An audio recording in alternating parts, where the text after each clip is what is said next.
Kia ora and welcome to Beer Club. I'm Luke. I'm Joe. This week we are drinking Ernie's Bitter, number 6, from the really lovely people at Three Sisters. Yeah. Number 6. Number 6. Yeah, they don't do heaps of them. I think one and two were sort of 2022, 23. So yeah, 1 or 2 bitters a year. Yeah. Well, that's 200 times more than most breweries do. And so we're on to number 6. This is an ordinary bitter, so lower in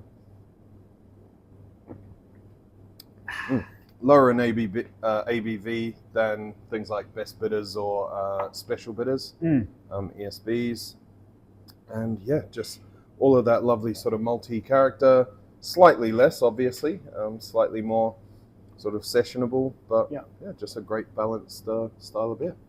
Yeah, bitter is really the core of the history of beers you drink in the pub in England, and just the campaign for real ale and those sort of real ale cask conditioned beers. It's all built around bitter, and as Joe says, the extra special bitter and best bitter, and they kind of are just ramped up with how much malt that you use in there, basically, and the ABV. So it's the bitter that's the everyday pub beer. That's the beer that you can just quaff, big dimpled handle after big dimpled handle, with some Plymouth lunch, pork pie, crisps. Yeah, exactly. And this style of beer, I just love the biscuit character. Yeah, brown beer is a great sort of way to get that, but I think the hopping of these beers also really helps to highlight that biscuity sort of character, because the hops used in British beers are quite earthy and herbal rather than sort of floral and fruity, and citrusy like American and New Zealand hops. Yeah, so it's the key English hops that are most important historically, and also hops that I love. Fuggles, you probably hear me talk about quite a lot, and then East Kent Goldings, which is just such a wonderful and versatile hop. And then Bramley and Cross, which again is that's the sort of the holy trinity of real ale hops. And we're so used to it now, decades into this new world of IPAs, and everything is so citrusy and tropical and piney. But it wasn't that long ago that drinking a beer that tasted like a pine tree or like a grapefruit was pretty radical, especially in England. These are pretty new developments. These hops like Citra and Chinook and all these amazing American ones that came out of Washington and then New Zealand, of course. But the English hops that were in beers like this that went on to inspire those modern IPAs have really quite different character. It feels like a whole different family of flavors that you get from those sort of hedgerow and blackcurrant and so it's a very unique. You can sort of pinpoint when you're drinking a Belgian beer, pinpoint when you're drinking a German beer, and also English. Yeah, it's I guess yeast isn't giving so much of the character, but it's the sort of level of malt used and those hops being so unique. Yeah, and it probably would be. You said it was the Frothtech yeast they use. Yeah, Rude Boy yeast. So I think they're quite funny with their naming, but I'm guessing that is just sort of English ale yeast. So that will be probably, again, should have looked it up, but just from drinking it and sort of knowing what will go into it, it'll be their take on something like Windsor or Nottingham, most likely. Just those English yeast that they're definitely not at the forefront, like you say, like something the French and Belgian yeast that have loads of it's going on, but definitely has a bit of like kind of dried fruit cakes, some esters that give it a like sort of roundedness as well, and give it definitely elevate the other ingredients that are in there in a 3% beer, which is always impressive in this modern world these days of fucking 2.2% IPAs that are just watery shit. There's no real reason why these table beer strength beers need to be lacking in flavour. You can just do clever things with malt and with yeast, and it doesn't have to be like a sparkling hot water that's got not much going on. Yeah. So yeah, definitely that rude boy will be playing a good part to that. And I think that these style of beers, these English brown beers, these real ales, get a bad rep in many places, and in England as well, because if they're not done really well, then they're just a bit crap. There's nothing to hide behind. It's a bit of a cliche and sort of beer conversation, but there is a lot to hide behind when you're making IPAs. You can make them taste good, well, decent, with just a huge dry hopping or something like that. A beer like this, it's pretty clean. It's complex, but it's also subtle. And one off flavor or one bit of bad technique is kind of going to show. And the quality of the ingredients really shows through. And it's sort of like, I don't know, if you said to someone that you want to make them a snack of some toast and butter, and depending on your lived experience, you might be dreading it because it's some horrible white bread and disgusting like margarine, or it could be the most wonderful flavor experience in your life. It's incredible sourdough with fermented butter, and it's kind of as simple as that here. And here you'll see on the can it's made with Marisotta, which is it's a variety of row malt, malted barley from England, which is used in all of the most award-winning beers in England. And it just simply is when you've got that base that you're building on, it's just starting with a really fantastic building block. And high quality malt is something that is often overlooked by brewers. Of course, freshness of malt and how it's stored and how it's every part of it. But yeah, it's an agricultural product. So to spend a chunk more money actually by those sacks of Marisotta, it's definitely not cheap. Comes through in the beer, and there's a touch of rye in here, which is a bit of an unusual ingredient.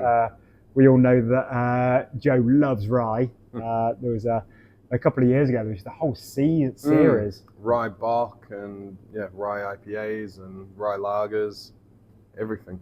So I don't know if Joe at Three Sisters was just massively overstocked with rye, or he's just really excited. I know it's how me and Matt get sometimes at Small Gods. At the moment, we're just working on a lager recipe, and I was like, let's put more rye in. I was like, no, it's the Czech amber lager. It really does not need any rye, but rye is really, really delicious, and like a fun thing when you want to give something with a pop. And it helps with that roundedness. Like beer like this could lean on the sort of sweeter side. I think rye, with its sort of dry, subtle kind of spice character, can really just round and balance the malt sweetness out. And thinking about just experience in which you consume a beverage and the world that you make for yourself and that you live in, and it's imagine a world whereby you finish work in the factory and you pop to the pub to see your friends and you have a cheese sandwich and drink 6 pints of this on your way home. Sounds like a pretty delicious time, and it costs a shilling or something. I don't even know what that is. But yeah, just working folks beer for your everyday bit of a treat. A pretty delicious time that doesn't really exist now. Probably good in many ways that people are actually going to spend time with the families. And especially here where you are driving a lot, so on the way home from work for a lot of people is in the car. Not a great plan for that. Although, if you're planning to have one beer and then drive, make it a 3% beer. Well, this is the same as I noticed. It's exactly one standard. So 440 of 3% is the same as 330 of 4%. So I'd much rather drink one of these than a green labeled brown bottle or something like that. Heck yeah, what a treat. And when we talk about Three Sisters, so they're down in Taranaki in New Plymouth, and they've got a really lovely tap room that's expanded recently. I haven't been there since the expansion, but it looks really cool. And they're in an old, I can't remember if it's a Banquet Building Society, but it's like a really wonderful building in the town. And they do great food and all kinds of wonderful beers. They just won the Rare Beer Challenge, right? For very big departure from this style of beer. It's, you've heard of the people who make the ice cream with the cauliflower that's not good enough for sale, the vegan ice cream. So they've made a beer with that vegan ice cream that presumably wasn't good enough to be sold. And it looks pretty enough to be sold. Yeah, right? it looks like a beer that's been made with cauliflower-based vegan ice cream. It's yeah, I would recommend if you have Untapped, search that one up. I think it's called Drink Kinda, all one word. Yeah. Yeah. And it won out of all the. Yeah, entrants. I thought it would be a cool beer to have on tap when I read about it. It's like a feijoa and maybe berry, vegan ice cream sour. And then I saw it and I was like, not my taps, not my lines. Yeah, we need a lot of cleaning for those lines. My God. Yeah, Three Sisters, they really are the brewery that does it all. They do really great examples of these classic styles and European styles and historic styles. And then just at the real other end of the spectrum, they're really known for their massively adjuncted stouts. That banana smoothie sour beer we had a while ago that was so thick. Yeah, and it's really cool, and I think it's what sort of being at the scale they are allows them to do. Yep. They don't have 6-packs that they just need to dedicate 3/4 of their tank space to. Every beer is kind of small batch and seasonal. And yeah, if they had a core range, it would be beers like Fuzzy Panda and stuff like that, which are super delicious. But they blonde is great. Yeah, they sort of have, I guess, core series. So Geometric Hazy and Ernie's and the Liquid Cake sort of adjunct stouts. So yeah, it's really cool. They get to consistently experiment, but they have a core of what they do and what people expect from them. And the sour plumes. Yeah, that's on like number 14 or 15 now, which is pastry sours. So yeah, really cool that they've sort of carved that niche out. And yeah, if I was in New Plymouth, that would be probably my first stop in the UK. Heck yeah. And maybe last stop as well. Probably Probably wouldn't leave. Yeah, there's a lot of other good beer in New Plymouth. yeah, that's true. These guys are definitely a fave, and they in a world in which we are seeing a lot of breweries focus on core ranges and move towards safer release schedules. The kind of exciting, eclectic days of the 2010s are very much behind us, and there aren't many breweries these days that are still doing stuff that is, remarkable and exciting and pushing the boundaries. All breweries are doing, wonderful, great things, but it is, it's honing things. It's working on efficiencies and pricing and supermarkets. So yeah, Three Sisters are definitely one of the very few breweries around that are making some super interesting shit that I'm really interested in drinking. Yeah. And they do it really well. So great job, team. Thanks for putting together a beautiful beer. Go and visit them next time you're in New Plymouth. Anything to add? Not for me. Finished our beer. Yeah. It's been hard work making it last 10 minutes. Yeah, My you God. do waffle. Yeah. Yeah. See you next time. See Cheers. ya.